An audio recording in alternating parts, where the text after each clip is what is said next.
once you start working with somebody who's fairly clean slate, Yeah. and never looked into the camera and said, with that, with that confidence or Yeah. with that authenticity, and bringing that people out to be vulnerable on camera. That's another layer of Yeah. not just authenticity, not just so messaging, authenticity, and then vulnerabilities to Yeah. a different, probably upward approach They towards are, yeah. more challenging at each step. So, how do you create that?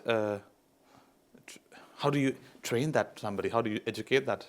Yeah, well, it's easier for some than others. The thing we need to acknowledge, some people will probably have a lot of competency in some of these skills, but just because you're good at speaking on stage doesn't mean you're good at speaking on camera. In fact, that is the thing that has undone many excellent public speakers over the years.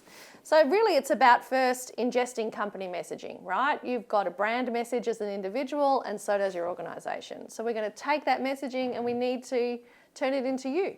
We need to find your way of describing that. And that could be through deeply personal storytelling. It could be through organisational storytelling, or it could simply be through sharing the words in a more authentic way.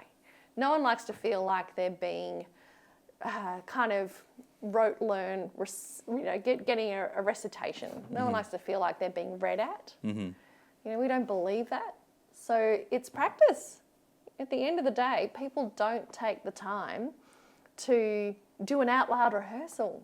How many times have you seen someone receive a briefing and they read it and then they try and say it out loud on whatever platform and it comes out all wrong? Yeah. Because we write differently to how we talk. We really do need to take that practical step, that stage where we physically go, all right, there's the camera, there's the lens, look into it and try and pretend that that is a real person you're talking to.